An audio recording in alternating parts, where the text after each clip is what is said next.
So let's begin the session for GATE class on the topic pulse code modulation. So what is pulse code modulation?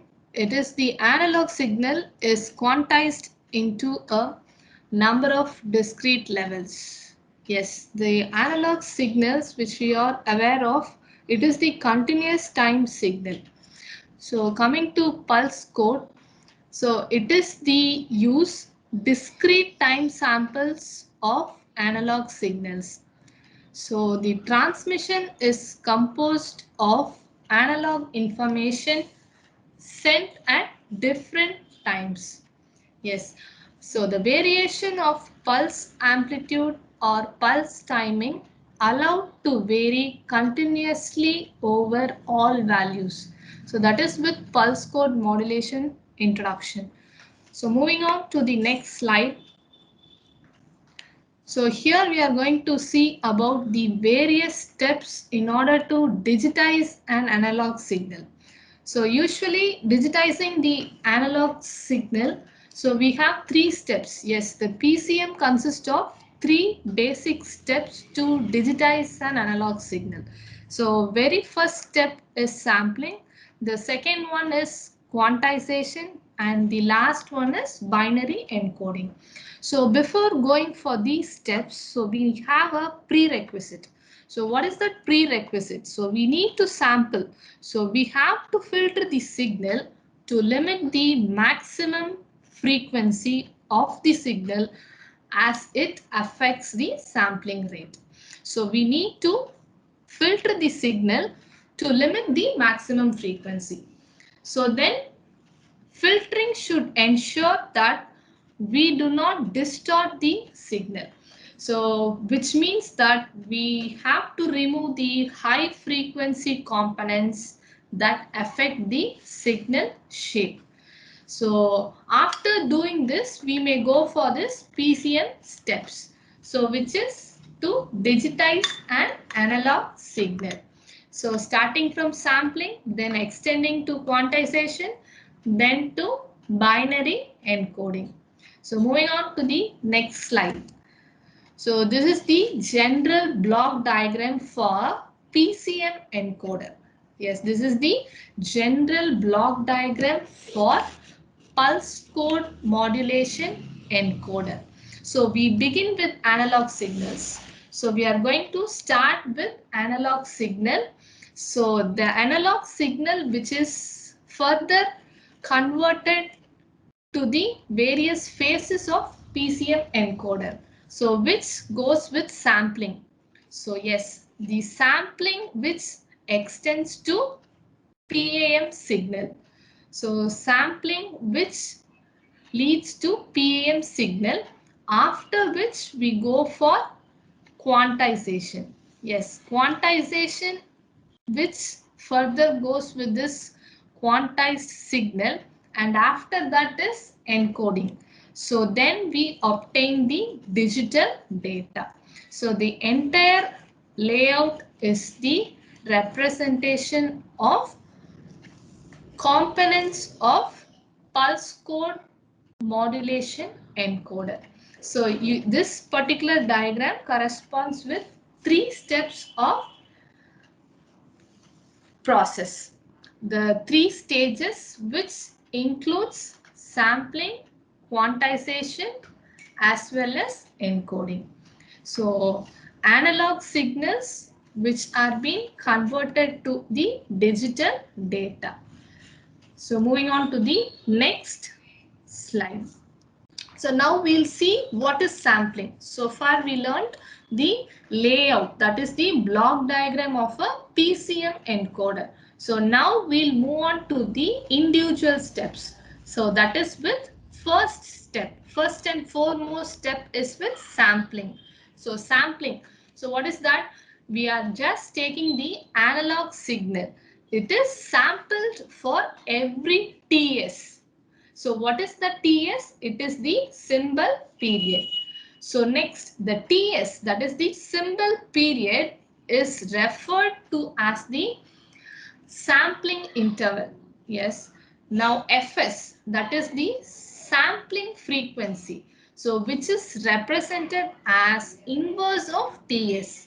So which is equal to 1 by Ts, that is the inverse of symbol period, which is called as Fs, that is sampling frequency.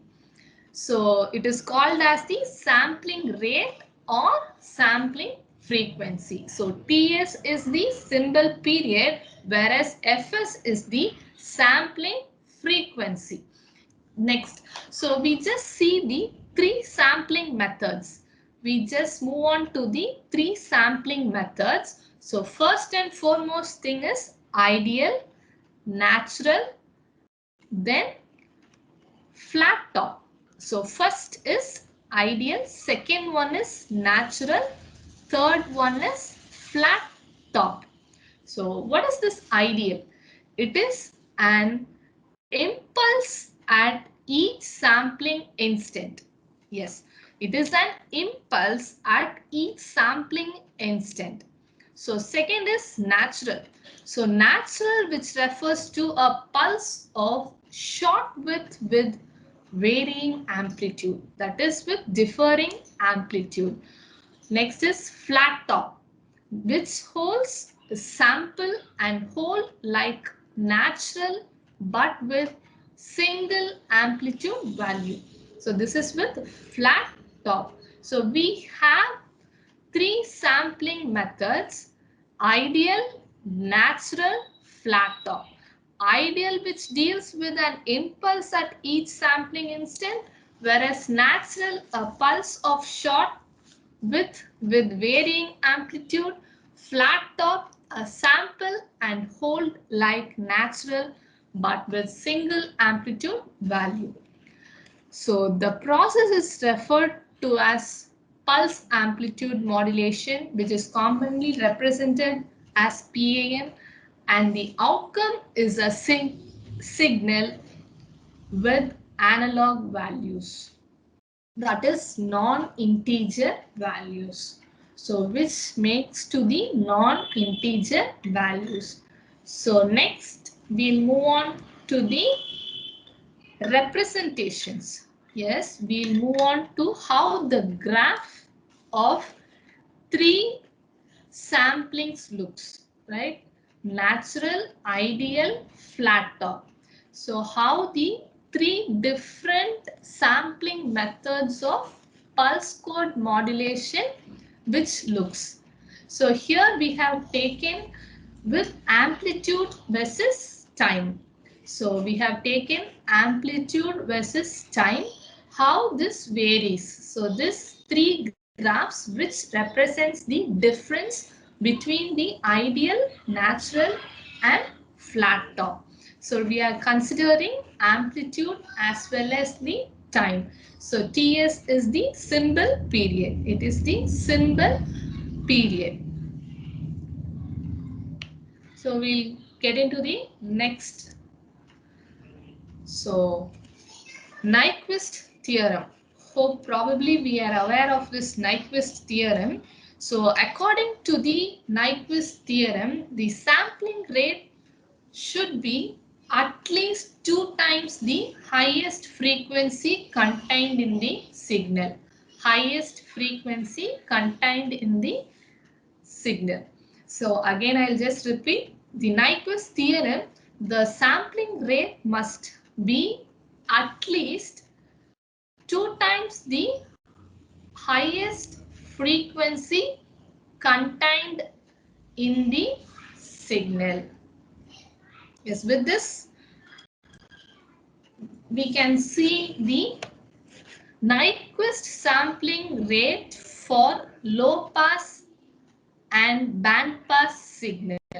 So we just have this Fmin as well as the Fmax. So which is the maximum frequency as well as the minimum frequency. Usually Fmin, which corresponds to the minimum frequency, and Fmax, which represents the maximum frequency. So we have taken the amplitude as well as the frequency here. So Nyquist rate, so which is given as 2 times of Fmax.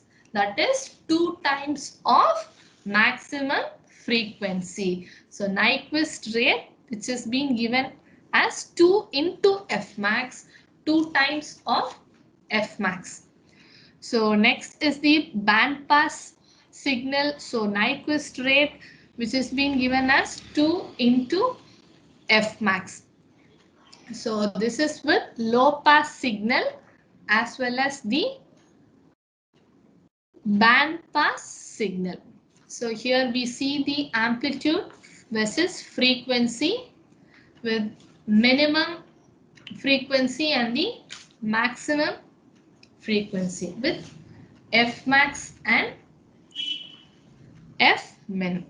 So moving on to the next slide. So here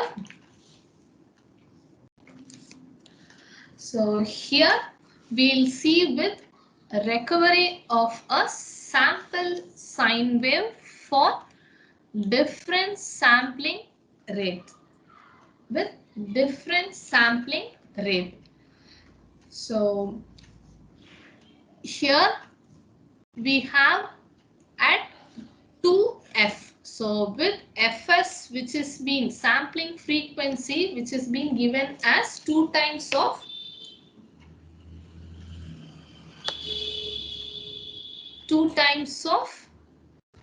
f.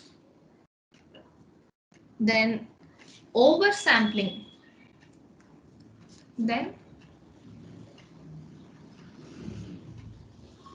okay, we'll be seeing with oversampling fs, which is equal to 4 times of f, and then undersampling fs, which is equal to f.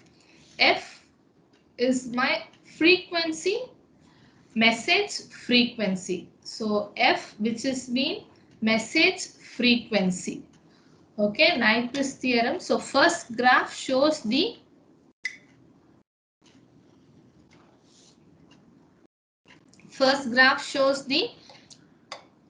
Nyquist rate sampling fs, which is equal to 2f, oversampling fs, which is equal to 4f, then undersampling fs, which is equal to f, that is message frequency, which is fn or f.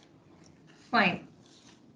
So we will also be discussing with gate exam problems, so which we will be seeing on to the later topics. Okay, we will be discussing about the gate problems on the forthcoming slides. So PCM, quantization and digitization. So quantization, so for this we have taken the digitization. Here the binary codes are being given. As we all know, this is a 3-bit representation. So zeros, which is being represented as 0, 0, 0, and for 1 it is 1, and 2 it is 10, 3 it is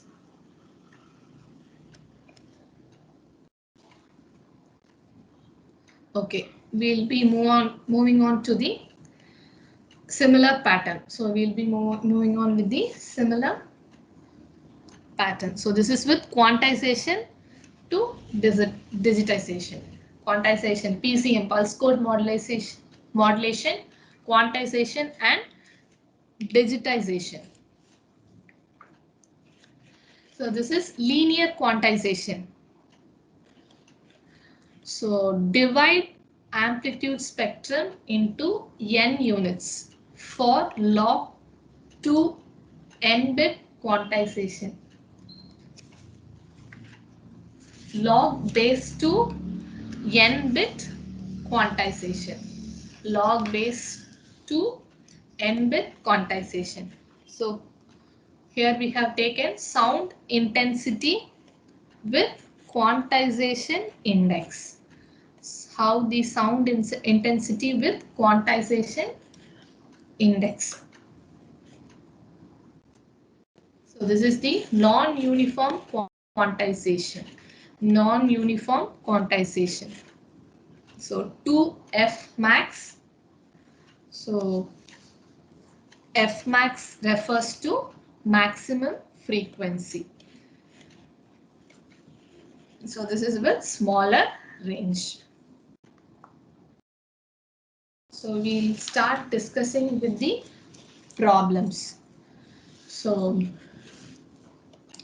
telephone companies digitize voice by assuming a maximum frequency of 4000 hertz. So the first problem which has been having the telephone companies digitize voice by assuming a maximum frequency of 4000 hertz. So how to solve this? So we are going to consider 2 times of f max. So 2 f max, which is 2 into 4000 hertz, we will be getting 8000 samples per second. So this is the solution. So your answer will be 8000 samples per second. So 2 f max, 2 into 4000 hertz, you will be obtaining the value as 8000 samples. So this is the question. Telephone companies digitize voice by assuming a maximum frequency of 4000 hertz. Your solution will be 2 f max, maximum frequency. So 2 into 4000, you'll be getting 8000 samples per second. So your next problem. So problem 2. So a complex low pass signal has a bandwidth of 200 kilohertz. A complex low pass signal has a bandwidth of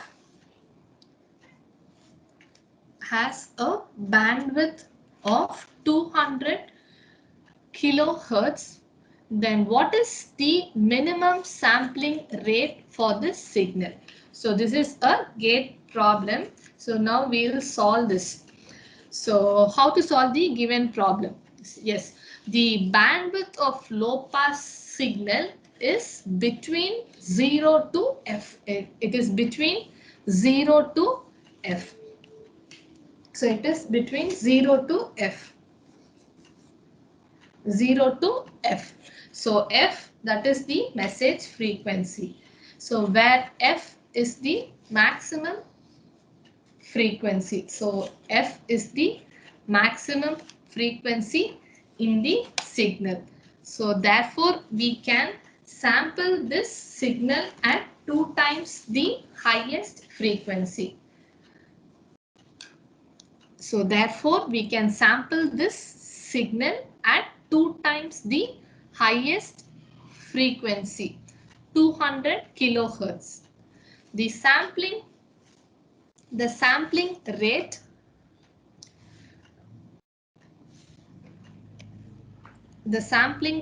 therefore it is 4 lakh samples per second. So the sampling rate is therefore 4 lakh samples per second. So the solution is sampling rate is therefore 4 lakh samples per second.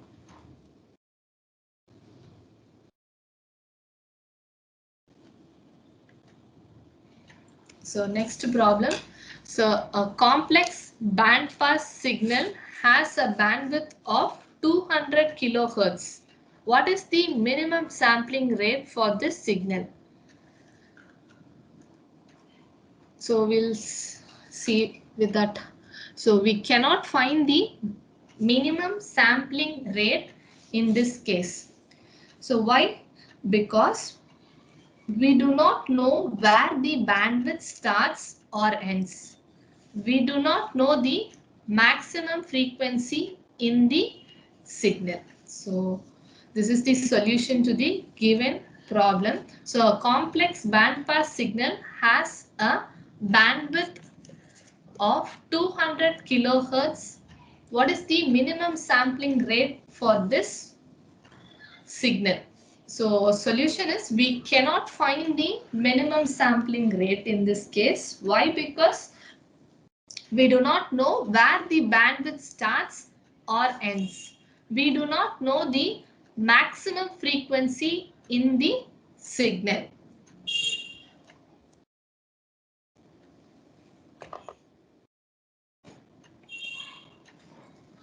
So we'll see with what is quantization. So sampling results in a series of pulses of varying amplitude values ranging between two limits, a minimum and a maximum. The amplitude values are infinite between the two limits. The amplitude values are infinite between the two limits. We need to map the infinite amplitude values onto a finite set of known values. So this is achieved by dividing the distance between min and max into min and max into L zones, each of height del.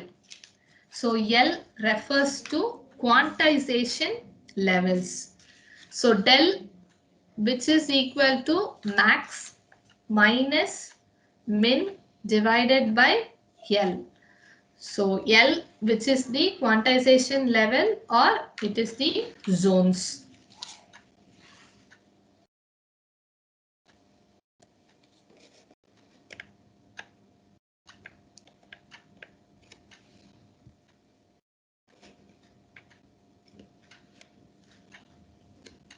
Quantization levels. The midpoint of each zone is assigned a value from 0 to L minus 1, resulting in L values.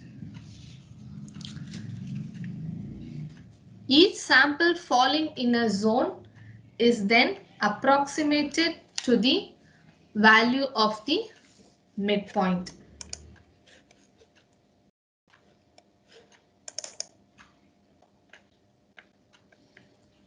Quantization zones. So we need to assume assume a voltage value with the amplitude V min, which is equal to 20 minus 20 V, and V max is equal to plus 20 volts. So minus 20 volts is the minimum and maximum is the plus 20 volts. We want to use L, which is equal to 8 quantization levels. Zone width del, which has been found, and then the 8 zones are represented in the following values, and the midpoints are being denoted as represented. Now assigning codes to zones.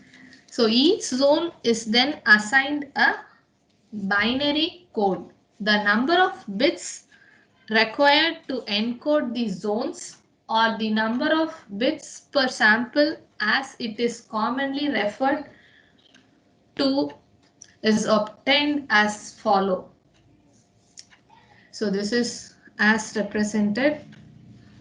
So with our example, we have taken the NB value as 3, number of bits, that is number of bits.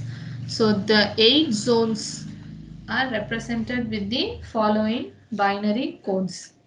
So assigning codes to the zone as follows. So this shows the quantization and encoding of a sampled signal.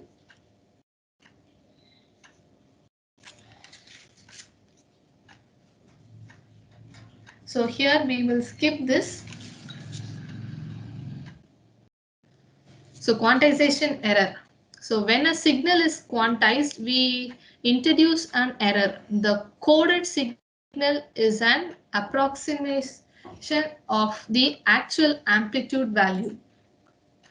The difference between the actual and coded value midpoint is referred to as quantization error. The more zones, the smaller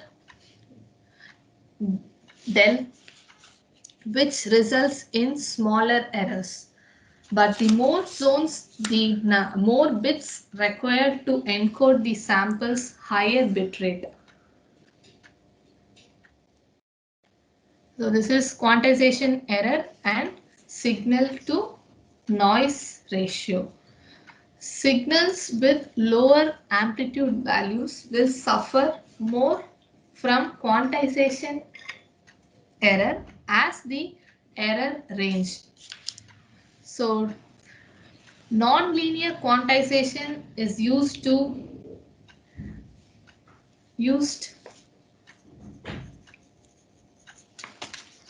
overcome this problem.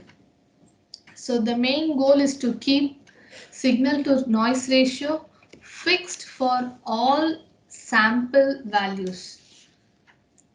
So the two approaches are being given. The quantization levels follow an algorithmic curve, logarithmic curve. So this follows a logarithmic curve, smaller dells at lower amplitude and larger dells at higher amplitude. So next, the sample values are compressed at the sender into the logarithmic zone and then expanded at the receiver. So this is with bit rate and bandwidth requirements of PCM. So the bit rate of a PCM signal can be calculated from the number of bits per sample x, the sampling rate. So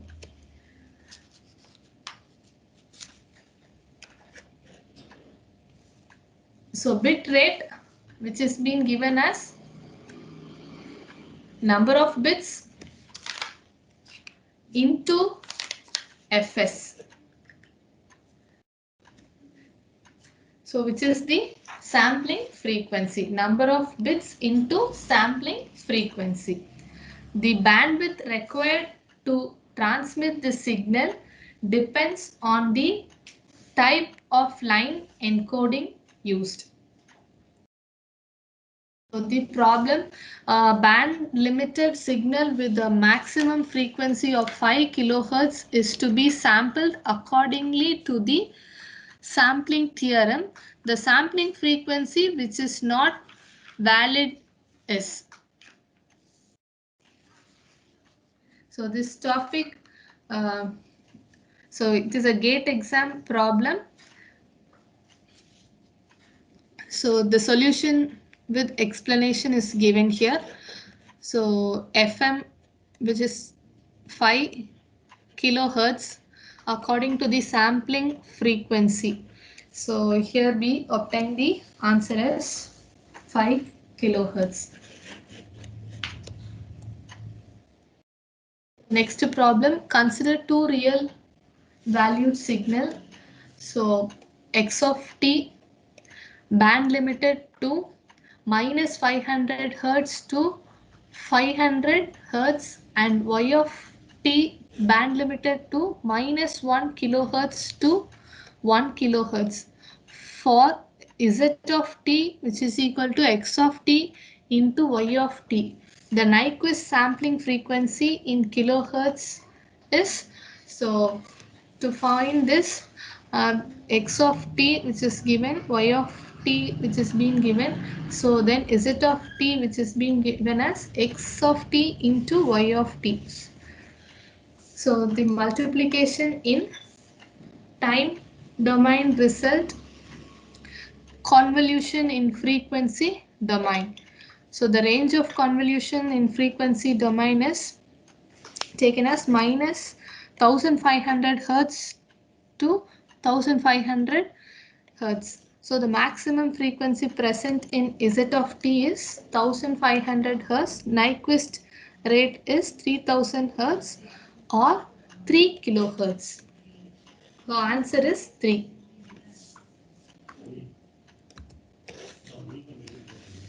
So next problem is to digitize the human voice, what is the bit rate assuming 8 bits per sample?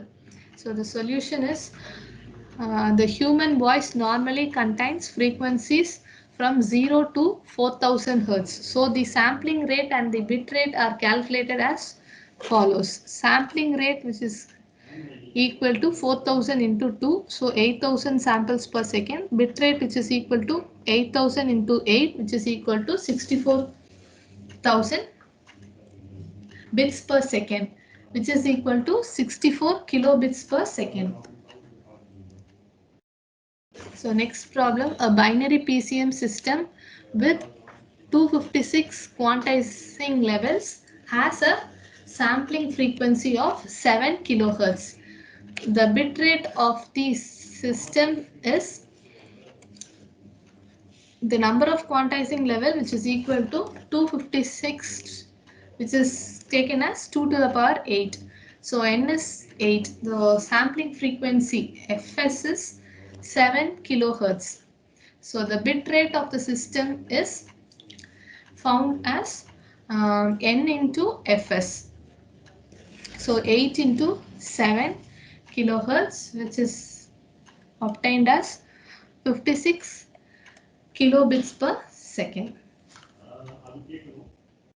The next problem, in a PCM system, the signal m of t, which is equal to sine. So the value m of t, which is equal to sine 100 pi t. So plus cos 100 pi t. So V is sampled at the Nyquist rate.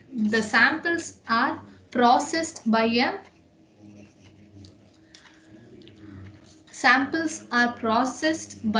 a uniform quantizer with step size 0.75 volts. The minimum data rate of the PCM system in the bits per second is calculated as 200. So the explanation is as follows. So Nyquist rate, which is equal to 2 into 500 Hertz, so which is 2 into 50 Hertz, which is equal to 100 samples per second. So we find this with del, which is equal to m of t max minus m of t min divided by L. So L is found as 4. So thus the data rate, which is being calculated as 200 bits per second. So next problem, a television signal with a bandwidth of 4.2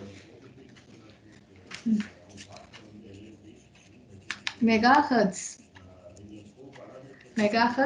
is transmitted using binary PCM. The number of quantization levels are 512. Calculate. So we need to find code word length, transmission bandwidth, final bit rate, output signal to quantization noise ratio. Signal bandwidth, which is equal to 4.2 megahertz, n is equal to 512. So n is equal to code word length, which is found as n is equal to 2 to the power n. The value is 9. So similarly for bandwidth, so we found the value as 37.8 megahertz.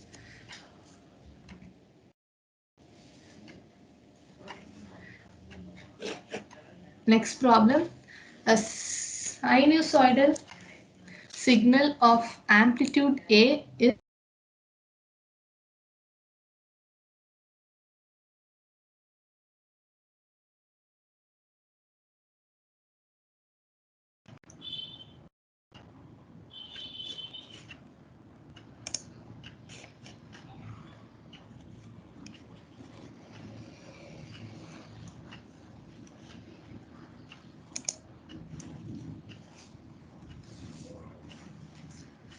So let's move on to differential pulse code modulation.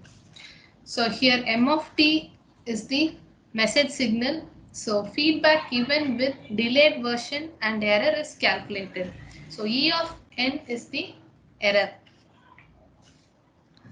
So we'll start with M of t. So that is the message signal which is sampled and then quantizer then to the encoder, which gives you the DPCM signal.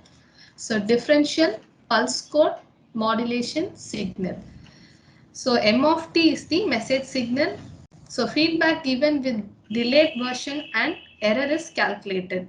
So this is the transmitter. So where the delay is being added. So this is the receiver part. So here, so E of n which is equal to error. So E of n is calculated as M of t minus M cap of t. So message signal minus predicted signal. So message signal minus predicted signal. So which gives the E of n, M of t minus M cap of t. So this is the receiver part which takes the DPCM signal, then followed by the decoder. Then this is the low pass filter.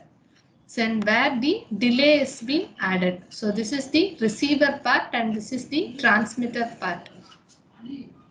So LPF is the low pass filter which produces M of t, message signal. So low pass filter LPF which produces M of t, which is the message signal.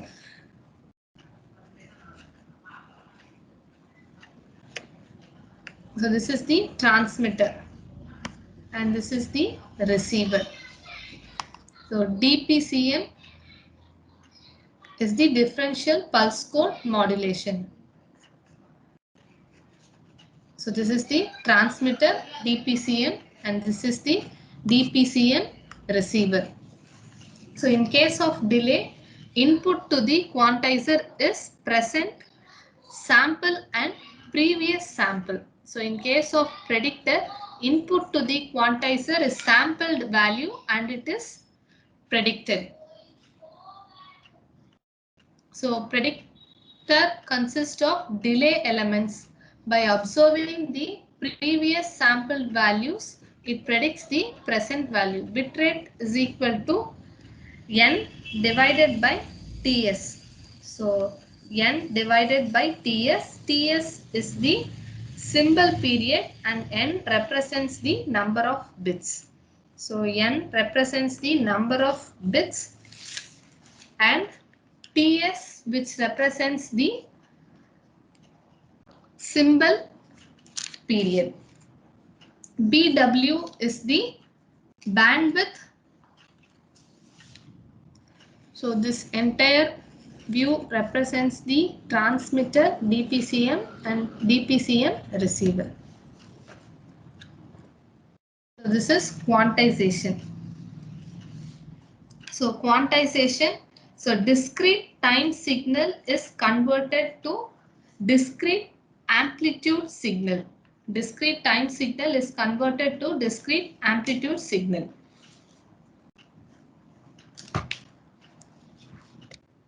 So next is the sampling and 4-bit quantization. So this is a plot of time in x-axis and quantization levels L, and for input bits with the step size del, where del is the step size. Del is the step size. So quantization. So typically we use this 8 bits as 256 level and 16 bits as 65,536 level. So that is 2 to the power 8 is 256 and 2 to the power 16 we may represent as 64 kilo bits. So which is 65,536 levels. So how should the levels be distributed? So either linearly, so pulse code modulation, perceptually mu law, perceptually differential DPCM, adaptively ADPCM. So adaptive differential pulse code modulation. So differential pulse code modulation, differential, adaptive differential pulse code modulation. So this is the gate problem. So which one of the following statements about the differential pulse code modulation DPCM is true? Option A, the sum of message signal sample with its prediction is quantized. Option B, the message signal sample ID directly quantized and its prediction is not used. So option C, the difference of message signal sample and a random signal is quantized. Option D, the difference of message signal with its prediction is quantized. So the answer is option D. That is, the difference of message signal with its prediction is quantized. So differential pulse code modulation, DPCM. So changes between adjacent samples, small. So send values, then relative changes. So we have values which uses full bits, changes fewer bits, use of fewer bits. So with examples, all values between 218 and 222, 222. So different sequence sent with this, and results are originally for encoding sequence 0 to 256 numbers and need 8 bits. So difference encoding need only 3 bits. So adaptive differential pulse code modulation. Adaptive, similar to DPCM, but adjusts the width of the quantization steps. So encode difference in 4 bits but vary the mapping of bits to difference dynamically. So if rapid change, use large difference. If slow change, use small difference. This is with signal to noise ratio. So high SNR, signal to noise ratio. So with respect to time interval, so signal high SNR, so signal, so this is with noise and this represents the signal and noise. So with regard to the time, so low SNR, low signal to noise ratio. So with signal, so noise and signal plus noise. So SNR, signal to noise ratio, average signal power divided by average noise power. So SNR, decibel, which is equal to 10 log base 10 SNR, signal to noise ratio.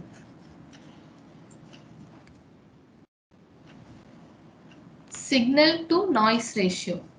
So measures the strength of signal to noise. Measure the strength of signal to noise. SNR in decibel, which is given as 10 log base 10 signal energy divided by noise energy. Given sound from with amplitude in minus A to plus A. Signal energy is equal to A square divided by 2. So quantization error. So difference between actual and sampled values. Sampled values. Amplitude between minus A to plus A. Quantization levels, which is equal to n. So del, which is given as 2a divided by n. For example, if a is equal to 1, n is equal to 8, del is equal to 1 by 4. So this is with quantization level. So A is the amplitude, N is the quantization level. To compute signal to noise ratio, signal energy which is equal to A square divided by 2, noise energy which is equal to A square divided by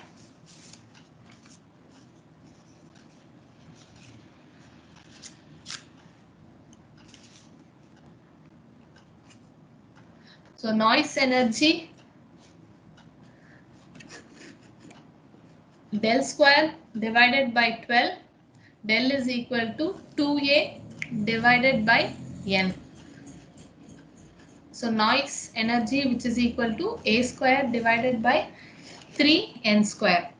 So signal to noise is equal to 10 log 3N square divided by 2. So every bit increases signal to noise ratio by 6 decibels. So problem analysis to find signal to noise ratio. Consider a full load sinusoidal modulating signal of amplitude A which utilizes all the representation levels provided. The average signal power is P is equal to A square divided by 2. The total range of quantizer is 2A because modulating signal swings between minus A and A.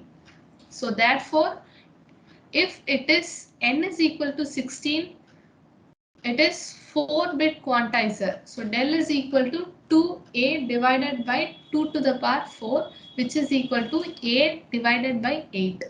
The quantization noise is del square divided by 12, which is equal to a square divided by 768. The SN ratio is a square divided by 2, which is divided by a square divided by 768, which is equal to signal to noise ratio in decibel. So 25.8 decibels. So this is the signal to noise ratio.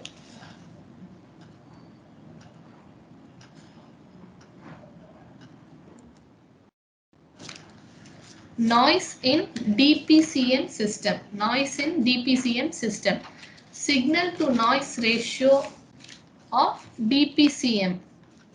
The average power of message sequence M of n ts is given by Tm, which is equal to 1 divided by n summation n is equal to 0 to n minus 1 m square n ts. So n represents the length of message sequence. The average power of the quantizing error sequence QENTS is 1 by n summation n is equal to 0 to n minus 1 QE the whole square into NTS.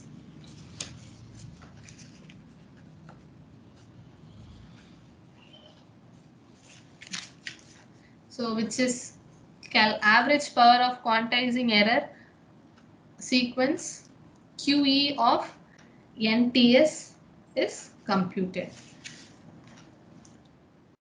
Thus the output signal to quantization noise ratio of DPCM system is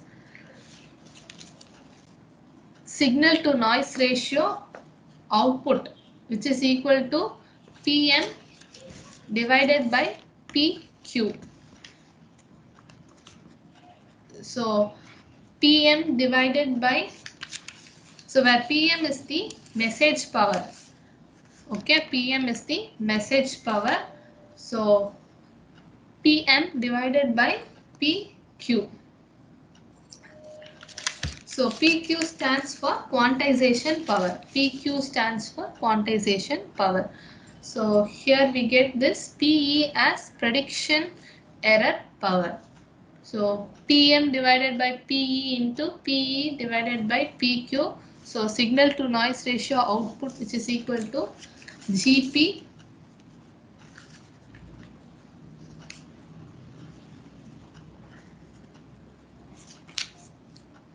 so signal to noise ratio quantization.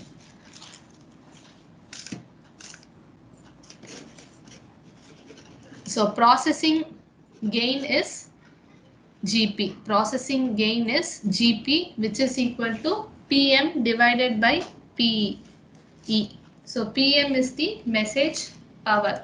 PE is the prediction error power.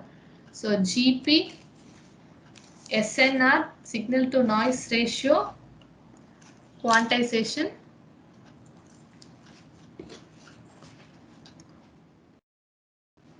delta modulation. Delta modulation.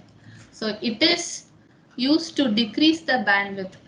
The block's schematic is similar to DPCM, but the encoder is 1-bit encoder.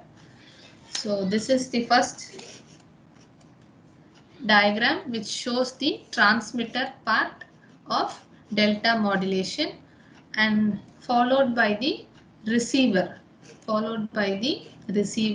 of delta modulation. So we have the sequence.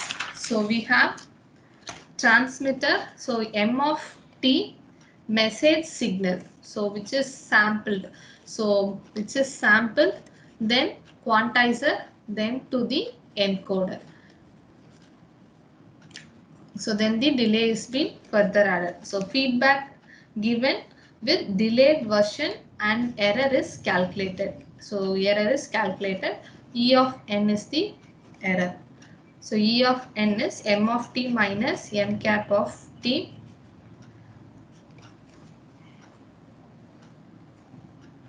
bandwidth. So E of n is equal to M of T minus M cap of T. So M of T is the message signal. M cap of T is the predicted signal. It's the predicted signal. So we have two issues here. So we have two issues. So one is the slope overload error. Second one is the granular noise. Slope overload error and another one is the granular noise. So the input to the low pass filter is in multiple of del. The slope overload error occurs when the step size is very low. The granular noise occurs when the step size is high. When the slope of the transmitted waveform and slope of the reconstructed waveform are same, then there will be no error. So that represents the slope overload error. So in receiver, so we have this decoder. Then we have the low pass filter. So low pass filter which produces M of T, that is the message signal.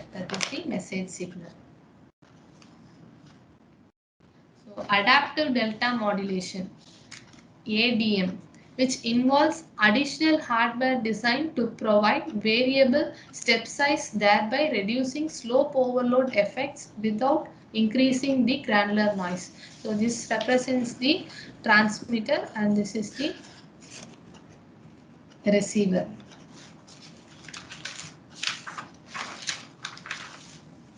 So M of T, message signal.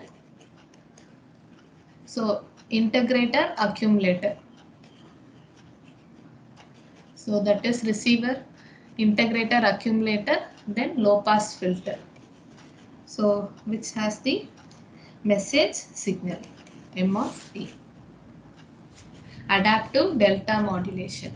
adaptive delta modulation. ADM involves additional hardware design to provide variable step size, thereby reducing slope overload effects without increasing the granular noise.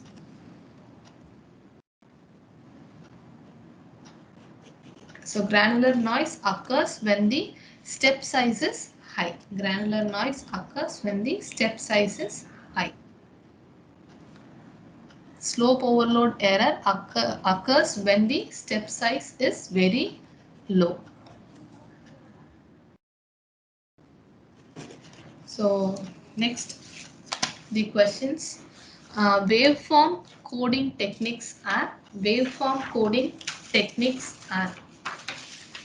So we have the waveform coding techniques. We have various options listed. So first is delta modulation, frequency shift keying, then differential pulse code modulation as option 1. Then option 2, adaptive differential pulse code modulation, then phase shift key, then delta modulation, then phase shift keying, and then delta modulation. So the third one is DPCM, DM and ADM.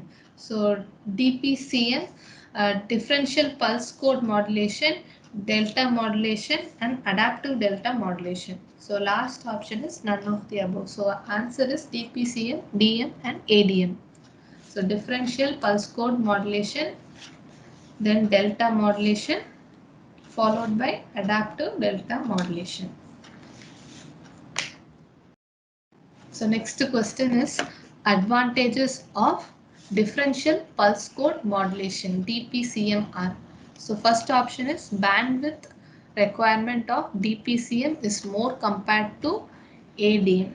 So second option, adaptive requirement of DPCM is less compared to PCM. So more bits to represent DPCM, and final fourth option is none of the above. So the answer is option 2. So bandwidth requirement of differential pulse code modulation is less compared to pulse code modulation. So this is the answer. Next question. So what is the main difference in differential pulse code modulation and delta modulation? So options are, so first option, delta modulation encodes the input sample by 1 bit, uses staircase approximation where DPCM has more than 1 bit. So option 2, DPCM sends the information about positive del or negative del, that is step rise or step fall compared to DM. So next option, DM uses multiple bits for transmission than DPCM. So fourth option, DM is a signal based techniques where DPCM is information based. So the answer is delta modulation. DM encodes the input sample by 1 bit, uses staircase approximation where DPCM has more than 1 bit.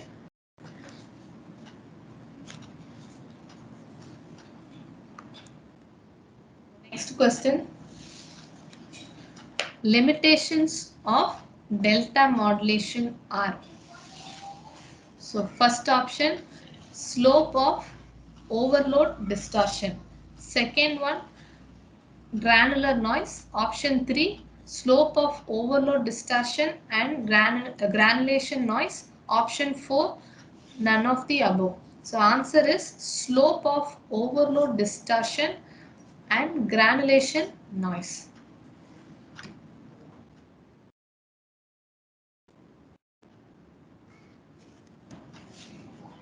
So the slope overload error occurs when the step size is very low. So the granular noise occurs when the step size is high.